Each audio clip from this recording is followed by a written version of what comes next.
Here we go. Let's style up another random word, shall we? Come. What will that word be? The word will be mess. Mess. Okay. There's a mess right over there. Okay. But, hey, this is not a documentary. This is your daily ad-lib story. Ad-lib. Nothing like the Latin. Stands for ad libido. Libidum. I have no idea. Look it up. And I will too. We'll compare. Mess. Mess. Okay. Let's get a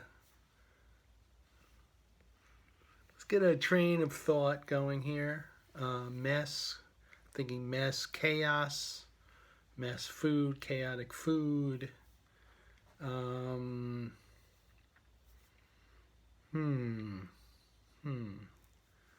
right. Calm down. There's bound to be something in there. Mess. Well, I mean, am I going to tell that? Yeah, I guess so. Got to go with it. Make the best of this. This does not make me look good, but hey, that's what we got. So, I had a case. I was arguing a case in immigration court. I think I can mention the judge's name. I think I can. No, I'm not going to do that. So it was a deportation case, and the immigration judge I had seen maybe 7, 8 years earlier in my career, and I had reason to think he didn't like me because in that case he had sort of made a deal with me in the case, kind of led me to believe that if I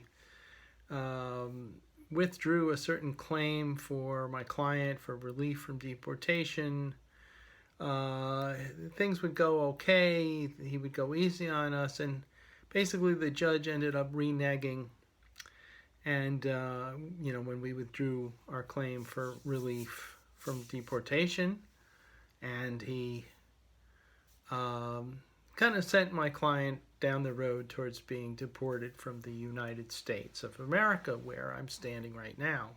That is the country I'm talking to you from. And I was a relatively new lawyer, and I mean, I'm sure even today I would be kind of pissed off at that kind of sequence. So I filed a complaint against the judge. Didn't think he should have reneged like that. Not that my client was necessarily as pure as the driven snow when it came to the equities of his case, but he wasn't a horrible guy, and we deserve better. I'm just saying. That particular immigration judge is no longer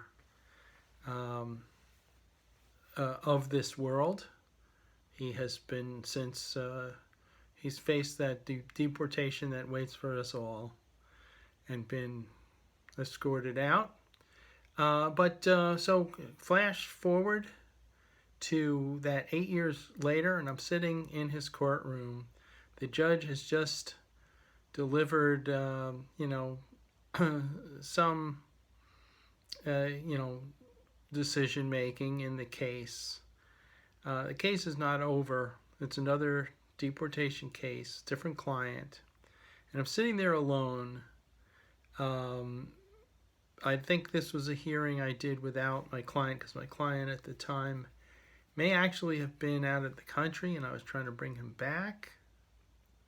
In any event, the judge had left because, it was the end of the day. The judge gets to go home.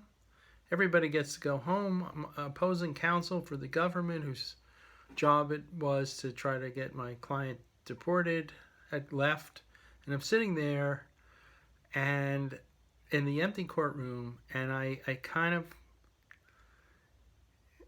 like put my head in my hands, and I'm like, I can't believe I just did that. Because what I had done, this judge who was no longer with us, same judge that I had filed the complaint against years before, had essentially given me a kind of a gift in the case at a certain point. He had suggested that a certain way of looking at the case that I had been battling against, actually, there was another way to look at it. And there was a way that my client, we could have pursued a line of argument that would have preserved my client's green card and helped keep him from deportation. But there were two problems with my handling of the case. One was that I was so geared, so ready for this judge to like sock it to me because I had filed a complaint against him about unethical behavior years before. That I was ready for a fight. And also another problem was I hadn't done a huge amount of litigation, made a boneheaded, maybe rookie move where I expected, I had prepped a certain theory of the case, and I was pushing it about how a certain statute was to be read and interpreted. The judge didn't buy that, but that's what I had come to argue. So I didn't pick up on the fact that the judge at a certain point was giving me a gift. He was saying, essentially, Mr. Sklar, if you look at it this way, that's good for you and your client. Didn't expect it, didn't jump on it. The moment came and went, and we were left in a more difficult position. But I didn't realize that till I was sitting alone in the courtroom. Maybe a minute or so after everything had ended, everybody was gone. The robed judge had left, and I realized he had given me a gift. Never expected that, didn't pick up on it. So I had to go through a sort of lawyerly version of therapy for that. I went to a conference in Dallas and communed with colleagues, told them I had made a boneheaded mistake, and people were very supportive, which I appreciated. It was on that occasion that I came up with the phrase that it came to me then: you can put on a suit and a tie, but if you don't fight well on behalf of your client and you're just boneheaded, you're just a schmuck in a suit. So that's what I got. Mess.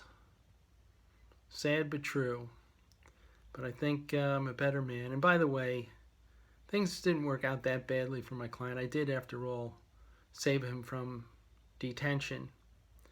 Not sure how things ended up for him, because there ended up being a parting of the ways. I did tell him that I screwed up through assuming the worst of a judge who knew he was going to have a momentary fit of niceness. Okay, there's a lot of morals in there, but you'll have to probably sort them out for yourself, because I don't want to take more of your time. See what you can do. Thanks a lot.